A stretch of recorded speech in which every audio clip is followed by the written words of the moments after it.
some of the rumors about just the Oilers and potentially returning. AB, lead me into it with some of the quotes we heard at locker room cleanout day. Leon Draisaitl on his contract situation. He's obviously eligible to sign that on July 1st. He says he's going to take some time to figure out what I want and what the Oilers want. He adds, I love being an Oiler more than anything. And I think that's true. And if you would allow me to do a totally unjournalistic integrity thing and put words in Leon's mouth, I think he also loves being Connor McDavid's teammate more than anything. So I think that's obviously a massive factor in all this. I have pretty much zero doubts that this thing's going to get done, and it's going to get done this summer. It might not be July 1. It won't be July 1. It might not be July 7. It might not be July 31st. It might take till August.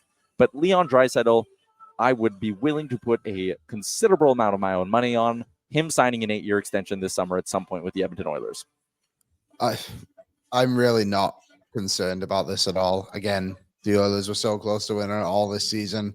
Where is he going to go where he would have a better chance of doing it, you know? And I know it's 1 year away and everything, and maybe things can change, but you're not going to get a better player to play with than Connor McDavid, and that's got to be part of his decision at the end of the day. And he also said he loves playing here, and I truly believe that because Leon does not mince his words very often at all. Yeah. Who do we got next, AB? Nuge? Nuge. It's the most proud I've been to be an Edmonton Oiler. Mwah. Love you, Nuge. Good one. He's a beautiful human being, and we're very lucky he's going to be an Oiler for his whole career. Matthias Janmark had this to say: at this stage of my career, it's all about winning, and leaving Edmonton would be very hard for him. He's coming back, baby. I think the term of this deal is going to anger some people, but I think it'll be something like 3x1, 3x1.2. It is what it is, right? I mean, he's played really well in the playoffs, and Gregor wrote in his article too, again, which you can go read at Oilersnation right now. When do you ever see him make mistakes? Like, he's just consistent the whole time. He's not really having these egregious giveaways. He's good on the penalty kill. I know we don't love it, but you can spot him into the top 6 if it ever gets to that. Like, he's just a reliable player, and he's a guy you would want around. And heck, if you're paying him $3 million for $1 million for 3 years, and it is what it is. I'm not gonna put any damage on this franchise, right? He's still rather young. Isn't he only like 32? Pardon? He's only like 32, right?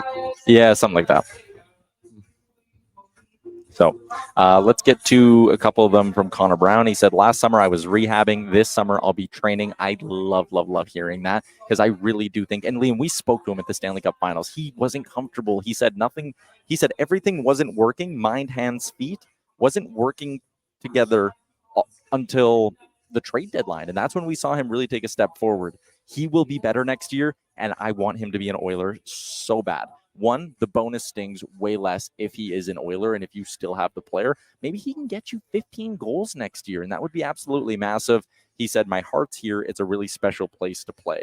I don't think this guy's going anywhere. I fully expect, I would honestly say, another 1-year deal for him here in Edmonton. I don't think they'll go with term. I mean, he's only 30 years old, and Janmark, by the way, is 31. I could see Brown going, give me 1 more year, give me $1 million. I'm back. I'm going to score 15 goals, and next summer I'm getting a 3x2.5 somewhere, or a 3x2.25 somewhere. Yeah, I think this next year just has to be, like you said, a year for him to build up his contract again, because, look, like, yes, the playoffs was fantastic and the end of the season was fantastic, but he was not good enough to crack this lineup like night 1 of the playoffs. It took, I think, 6 games to get him back into the team, and then he never let it go from there. So he's got to have a good season. If it's 10 goals, 15 goals, 12 goals, whatever it may be, like, he's going to be a significant contributor to the bottom 6. I don't think they need to force him into the top 6, but similar to Janmark, push comes to shove, you have another guy there, and it's called depth, that you can elevate up the lineup. And that penalty kill, if he even touches 83% next season, I think I'll be thrilled with what they're able to do. Just after what they just came off of, like, it's obviously going to go down, but Brown, Janmark, the rest of the gang, even Fogle have played a huge role in it, but Janmark and Brown, that's what makes them fan favorites. Yeah. Joel is in and just said, where was Joel's comment? I lost it. Oh, he said third line, all will all sign at Edmonton IMO. And that's what I've been saying. Joint press conference, all three at once. Let's get it done. Vinny Desharnais, obviously his future with the team up in the air. He said, hopefully I'll have at least one call. If not, I'll take what I can get. He's a pending UFA. Connor Brown says you'll have some calls, but he will. He'll have some interest. And I've heard that there are teams who like Vinny Desharnais a lot more than others. I wouldn't be surprised to see him get medium term, medium in the twos. Like we're talking 2.5 to 2.7 on like a 2-3 year deal. I could see a team being willing to offer him that, but again, free agency, you never know, because sometimes you play your cards the wrong way. You say no to one offer, another team gets a sense you're not going to say no to that offer. They move on, then they move on, and you're kind of stuck without a chair in the game of musical chairs that can be free agency. So. What's up, Nation citizens? If you like that video, then you need to be subscribed to the Oilers Nation YouTube. Podcasts, live shows, exclusive interviews, and analysis. Everything you need from your favorite voices at Oilers Nation. And you don't want to miss any of it, so hammer that subscribe button.